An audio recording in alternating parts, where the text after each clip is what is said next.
Salam, selamat pagi untuk anak-anak pada pagi hari ini.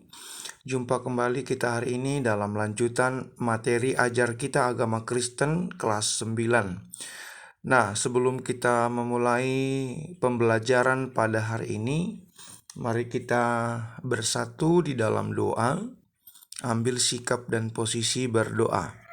Kami mengucap syukur dan kami berterima kasih Tuhan buat hari ini. Kami akan kembali melanjutkan pembelajaran kami. Kami memohon kiranya berkat-Mu supaya kami boleh memahami, boleh mendapatkan pengetahuan baru, sehingga kami semakin memahami bagaimana seharusnya kami sebagai umat dan sebagai gereja yang hidup. Berkatilah guru dan kedua orang tua kami. Dalam nama Yesus kami berdoa, kami mengucap syukur dan kami berterima kasih. Amin. Topik kita pada hari ini adalah gereja yang bergumul di dunia.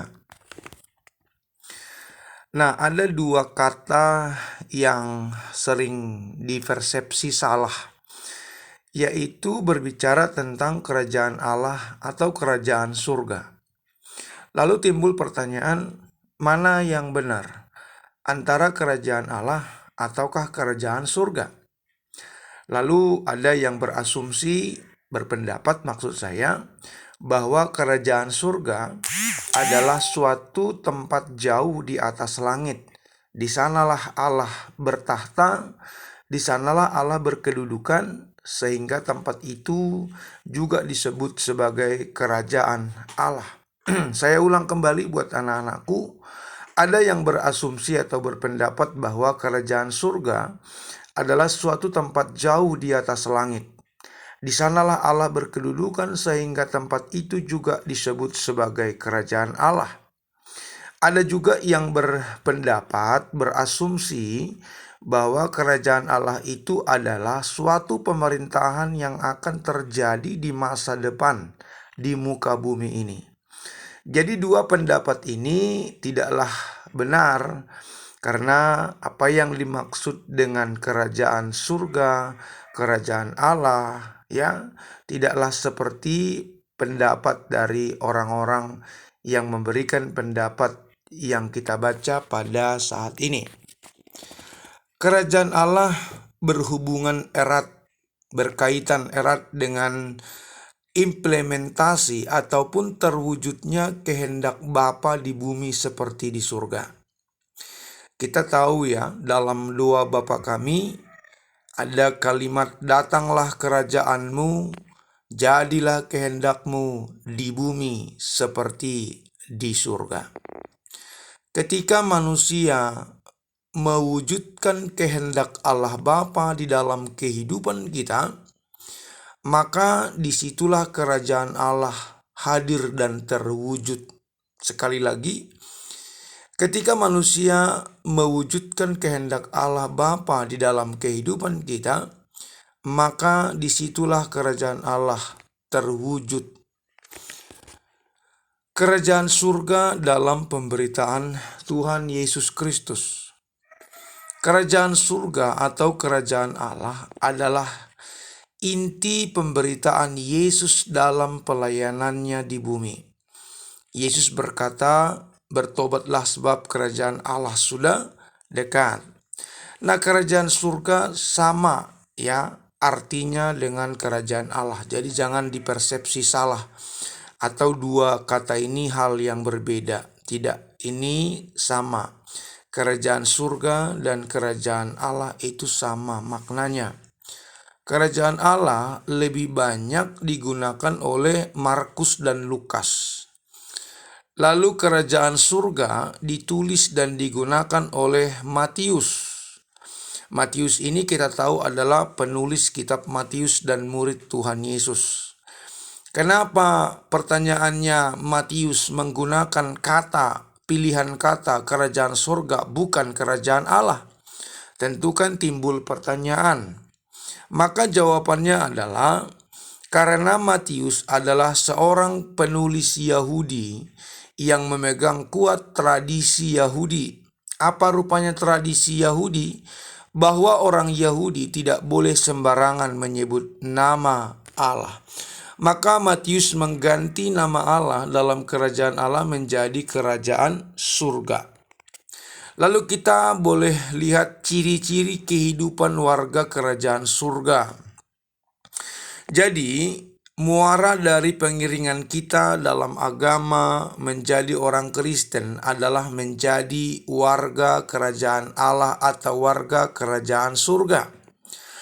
Saya yakin dan percaya semua orang jika disurvei ditanyakan, apakah tujuanmu beragama dan kalau kau mati mau masuk apa, neraka atau surga?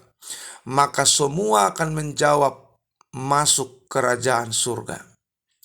Karena orang-orang sudah memiliki persepsi bahwa neraka itu tempat yang mengerikan, tempat siksaan selama-lamanya. Jadi orang jahat pun mengerti kalaupun dia mati dia mau masuk kerajaan surga. Nah, bagaimana ciri-ciri pribadi kehidupan warga kerajaan surga? Kita memang belum di kerajaan surga, belum di sorga, tapi kita bisa menghadirkan suasana kehidupan warga kerajaan surga, yakni pribadi yang selalu membawa salom. Salom artinya damai dimanapun ia berada. Lalu senantiasa memberikan dampak yang konstruktif, positif kepada sesamanya. Kita ingat kata berguna untuk Tuhan dan berguna buat sesama. Mengasihi Tuhan dan mengasihi sesama. Lalu pribadi yang menjadi pengubah rasa, garam dan terang dunia.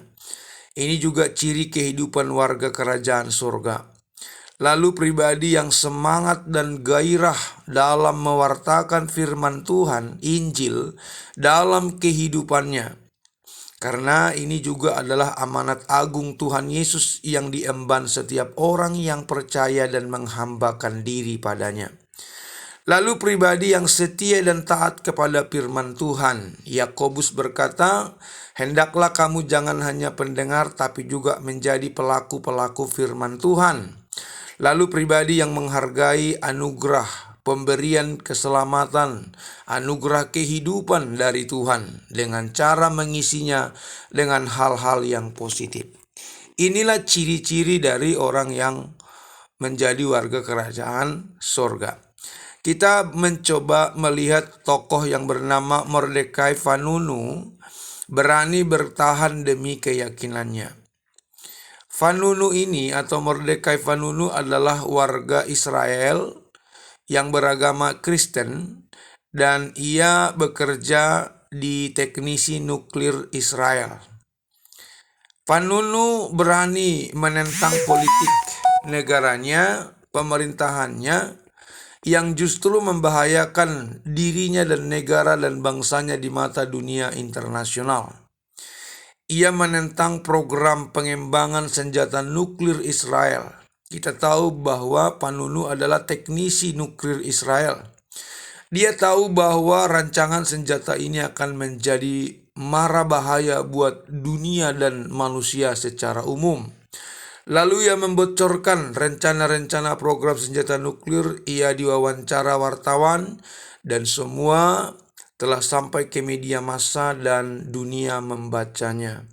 Lalu Vanunu ditahan selama 18 tahun di penjara, disiksa, lalu kebebasannya direnggut dan dia terus diawasi, lalu diintimidasi dan menerima perlakuan buruk meskipun ia warga Israel. Tetapi ia tetap menerima dan merasakan penderitaan. Apalagi dia adalah orang yang beragama Kristen. Kita tahu Israel itu mayoritas beragama Yahudi. Lalu gereja yang bergumul di dunia itu adalah pelayanannya di muka bumi yang belum maksimal dalam pewartaan kebenaran. Ini juga pergumulan gereja, maka gereja terus cari program buat misi untuk menjangkau jiwa yang belum bertobat. Lalu bergumul terkait dengan posisi wanita yang terkadang belum dianggap setara dengan laki-laki ya. Ada suku-suku tertentu yang menempatkan perempuan itu tetap kelas 2 yang belum sama. Meskipun Indonesia sudah mengalami emansipasi wanita ya, persamaan hak. Lalu bergumul dalam memberikan pencerahan, memberantas praktek-praktek okultisme, kuasa kegelapan, praktek tradisi adat yang telah tidak relevan dengan firman Tuhan. Jadi kita jujur, orang Kristen yang sudah melayani pun yang di gereja masih ada yang terikat dengan praktek-praktek okultisme, kuasa kegelapan, dan menghidupi tradisi-tradisi yang tidak sesuai dengan firman Tuhan. Gereja juga bergumul tentang modernisasi di mana ada individualisme, ada konsumerisme, materialisme, dan hedonisme. Individualisme adalah mementingkan diri sendiri, lalu konsumerisme boros ya, materialisme segala sesuatu diukur dengan uang. Hedonisme adalah kesenangan dunia menjadi tujuan utama. Kesimpulan dari penjelasan ini adalah selama gereja masih di dunia, tentu akan tetap bergumul dalam pelayanannya. Gereja akan menghadapi perubahan zaman, di mana warga gereja banyak yang terhisap meninggalkan rumah ibadah dan menjadi duniawi. Gereja bergumul dengan adat budaya yang tidak relevan, tidak sesuai, seturut dengan firman, dan masih dihidupi oleh warga jemaat.